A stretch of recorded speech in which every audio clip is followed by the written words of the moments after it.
রাসূল সাল্লাল্লাহু আলাইহি ওয়াসাল্লাম বলেন, চার গুণে গুণী হলে পৃথিবীর কোন শক্তি তোমাদেরকে পরাজিত করতে পারবে না। এই বিষয়ে সন্ধ্যায় আলোচনা চলতেছিল। এক নাম্বার গুণ হইল আমানতদারির গুণ। বান্দা যদি আমানতদার হয়, তার অঙ্গ প্রত্যঙ্গ আমানত, এই আমানতের হেফাজত করে। আল্লাহ তাআলার কোরআন আমানত, এই আমানতের হেফাজত করে। আপনার কাছে অপরের কিছু মাল আছে আমানত, এই আমানতের হেফাজত করে।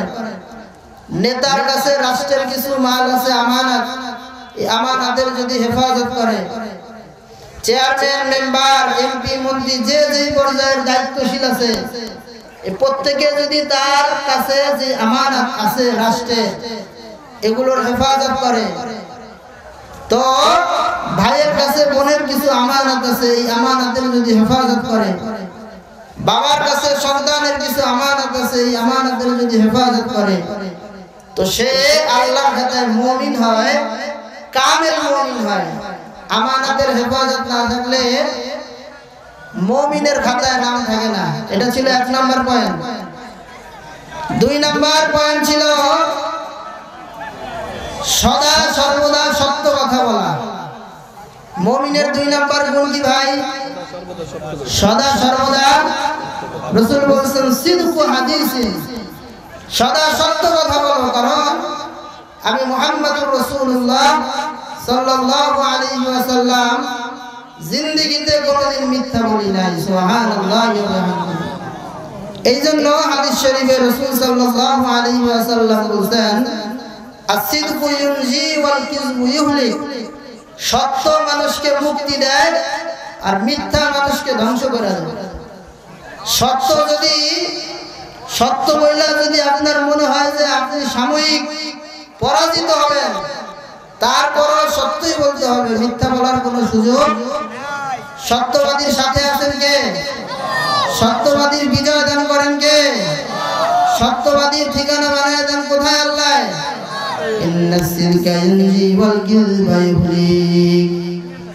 রাসূল বলেন, উম্মত, সত্য তোমাকে মুক্তি দিবে আর মিথ্যা তোমাকে ধ্বংস করে দিবে। সত্যের বিজয় সুনিশ্চিত আর মিথ্যার পরাজয় নিশ্চিত। সত্য বইলা যদি তুমি মনে করো পরাজিত হও, তারপর সত্য বলবা, কারণ সত্যবাদীর সাথে আল্লাহ আছেন। এই জন্য আমাদের আকাবির আসলাফরা জিন্দেগিতে পরাজয় নিশ্চিত জানার পরেও মিথ্যা বলেন নাই। যেমন ভারতবর্ষের ইয়াহিয়া কান্দেলভি রহমাতুল্লাহি আলাইহি, শাইখুল হাদিস জাকারিয়া রহমাতুল্লাহি আলাইহির বাবা, ফাজাইলে আমালের মুসান্নিফ শাইখুল হাদিস জাকারিয়া রহমাতুল্লাহি আলাইহি, তাবলীগ জামাতের প্রবর্তক ইলিয়াস কান্দেলভি রহমাতুল্লাহি আলাইহির বাবা নাম হইল ইয়াহিয়া কান্দেলভি রহমাতুল্লাহি আলাইহি। উনি আদালতের চত্বরে নিজের পরাজয় নিশ্চিত জানার পরেও আদালতে দাঁড়ায় মিথ্যা বলেন নাই। সুবহানাল্লাহ বলেন, সুবহানাল্লাহ। ভারতবর্ষে একবার একটা জমি নিয়ে, সরকারি খাস জমি নিয়ে দ্বন্দ্ব চলতেছে। যখন হিন্দুদের হাতে ক্ষমতা আসে, তো হিন্দুরা ওই সরকারি খাস জায়গায় মন্দিরের সাইনবোর্ড লাগায়, প্রস্তাবিত মন্দির। আবার যখন মুসলমানদের হাতে ক্ষমতা আসে, তো মুসলমানরা ওই জায়গায় আবার ওই যে মন্দিরের সাইনবোর্ড উঠায় মসজিদের সাইনবোর্ড ঝুলায়। আমাদের দেশের ক্ষমতার কুন্দলের কারণে আমরা এগুলো দেখি। মনে করেন ক্ষমতায় আছে বিএনপি ক্ষমতায় আসছে, তো আওয়ামী লীগের যে স্থাপনা আছে এগুলো পাল্টায় ফেলতেছে। আমাদের এয়ারপোর্টের নাম ছিল জিয়া আন্তর্জাতিক বিমানবন্দর, নাকি ছিল? আওয়ামী লীগ ক্ষমতায় আসছে, তো জিয়া সাহেবের নাম তাদের মাইন্ড ইগোতে লাগছে, জিয়ার নাম মাইনাস করে এবার শাহজালালের নাম লাগাই দিয়েছে। ঠিক না বুঝি? এরকম সরকারি অনেক জায়গা আছে, যে জায়গায় যখন ক্ষমতার পালাবদল হয়, যেই দল ক্ষমতায় আসে ওই দলের ক্লাবের নাম ঝুলানো হয়, ওই দলের পার্টির নাম ঝুলানো হয়। ভারতবর্ষে একটা জমি নিয়ে এরকম দ্বন্দ্ব চলতেছে। কিছুদিন ওই জায়গাটা মন্দিরের দখলে আসে, কিছুদিন আবার ওই জায়গাটা মসজিদের দখলে যায়। এলাকাবাসী মিলে এবার সিদ্ধান্তে আসছে এইভাবে চলতে দেয়া যায় না, হয়তো এই জায়গায় মসজিদ হবে, নিলে মন্দির হবে। আমরা কি করব? দুই গ্রুপ মিলা চলো আদালতে যাই। আদালতে দুই গ্রুপ চলে গেছে। তা আদালত থেকে বলা হইতেছে তোমাদের কাগজপত্র কোথায়, দলিল বিআরএস কোথায়, পর্চা কোথায়, কিচ্ছু নেই, সরকারি খাস জমি।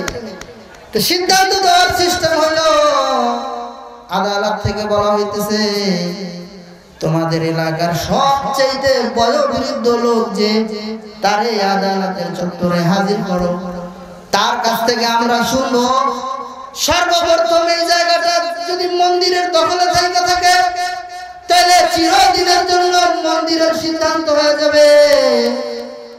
সর্বপ্রথম যদি এই জায়গা মুসলমানদের মসজিদের দখলে থাকে তো চিরদিনের জন্য মসজিদ হয়ে যাব।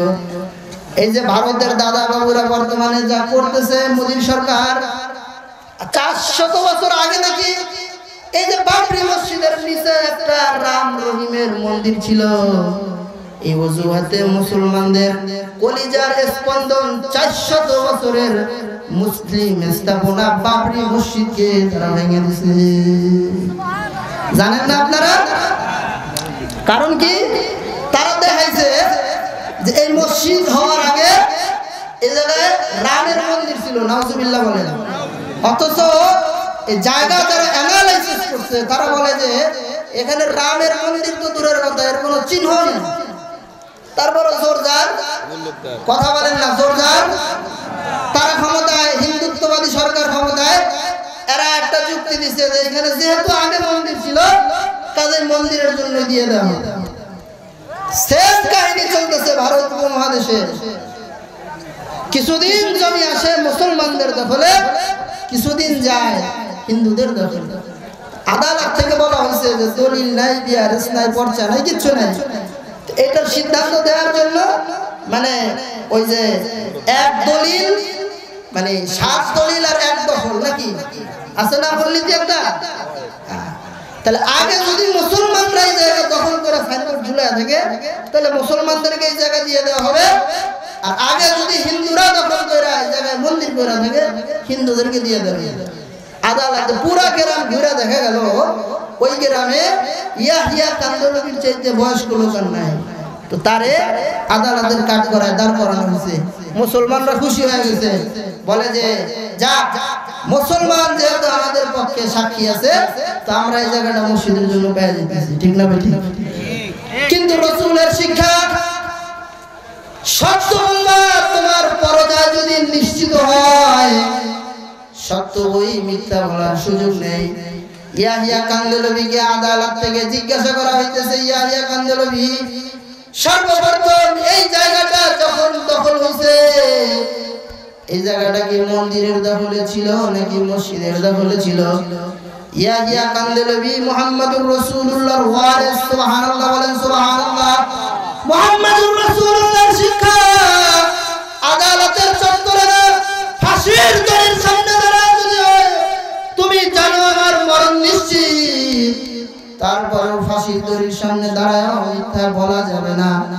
ইয়াহিয়া কান্দলবি আদালতকে লক্ষ্য করে বলতেছে, মহামান্য আদালত, আমি আমার ছোটবেলায় আমার নিজের চোখে দেখছি সর্বপ্রথম এই জায়গাটা যখন দখল হয়েছে তো সর্বপ্রথম এই জায়গাটা মন্দিরের দখলে ছিল। মুসলমানের সাক্ষীদের চিরদিনের জন্য আদালত এই জমিটা মন্দিরের জন্য দিয়ে দিয়েছে। মুসলমানরা যারা ইজলাসে ছিল সবাই থু থু মারতে মারতে আদালত থেকে বের হইতেছে যে মুসলমানের সাক্ষীতে চিরদিনের জন্য মসজিদের জমি হারাইলাম। সবাই ধিক্কার জানাইতে জানাইতে বের হইতেছে। ইয়াহিয়া কান্দলবি রাহমাতুল্লাহি আলাইহি বাড়িতে চলে গেছে। গভীর রাতে তাহাজ্জুদের নামাজ পড়া সিজদায় পড়া মালিকের দরবারে কান্নাকাটি করতেছে, আল্লাহ আমি মুহাম্মদুর রাসূলুল্লাহর উম্মত, তোমার রাসূল আমারে শিখাইছে মিথ্যা বলা যাবে না। মিথ্যা বলছি আমি জানি আমাদের মসজিদের জমি হারাইতে হবে, আমাদের মসজিদ চিরতরে ছুটে যাবে, কিন্তু আদালতের চত্বরে দ্বারা তুমি কিন্তু দেখলাম মালিক আমি মিথ্যা বলি নাই। এই কথা বইলা ইয়াহিয়া কান্দুলবি কান্নাকাটি করতেছে। ঘরের বাইরে থেকে দরজা রদ করতেছে, ঘরের বাইরে শত শত মানুষের সুতার আওয়াজ পাইতেছে। ইয়াহিয়া কান্দুলবি মনে করছে দিনের বেলায় মুসলমানদের বিরুদ্ধে সাক্ষী দিয়া চিরদিনের জন্য ওই জমিটারে মন্দিরের জন্য বানায় দিছি। মুসলমানরা মনে খুবই রাগে আমার বাড়িঘর ভাঙতে আসছে। ইয়াহিয়া কান্দুলবি রহমাতুল্লাহি আলাইহি ঘরের দরজা খুলে দাঁড়াইছেন। দাঁড়ায় দেখে শত শত হিন্দুরা ইয়াহিয়া কান্দুলবির বাড়ির চতুর্দিকে ঘেরাও করে দাঁড়াইছে। সুবহানাল্লাহ বলবেন না? সুবহানাল্লাহ। ইয়াহিয়া কান্দুলবি বলে তোমাদের পক্ষে সত্য সাক্ষী দিয়া তোমাদের জমিন তোমাকে দিয়ে দিলাম, রাতের আধারে আবার আমার বাড়ির সামনে আসছে। হিন্দুগুলো এবার বলতেছে যেই নবীর উম্মত হইলে পরে আদালতের চত্বরে দাঁড়ায় নিশ্চিত পরাজয় জানার পরেও একটা মিথ্যা কথা বলা যায় না। আমরা সিদ্ধান্ত নিয়েছি এই জমিনে মন্দির হবে না, আমরা সবাই মিলে আপনার হাতে মুসলমান হওয়ার জন্য আসছি। সুবহানাল্লাহ। আমাদেরকে মুসলমান বানায় দেন। সমস্ত এলাকাবাসী সমস্ত মুসলমান মিলা আগামীকালকে আপনার মাধ্যমে ওই জমিনে মসজিদ উদ্বোধন হবে, আপনার ইমামতিতে ওই মসজিদে মসজিদে জামাত হবে। এই জন্য রাসূল বলেন উম্মত পরাজয় নিশ্চিত যদি জানো তারপরেও জিন্দেগিতে কোনোদিন মিথ্যা বলবা না, কারণ মিথ্যা বলা এটা নবীজির খাসলত না। আমাদের হালত হয়েছে মিথ্যা ছাড়া আমাদের রাজনীতি চলে না, মিথ্যা ছাড়া আমাদের ব্যবসা বাণিজ্য চলে না, মিথ্যা ছাড়া আমাদের লেনদেন চলে না, মিথ্যা ছাড়া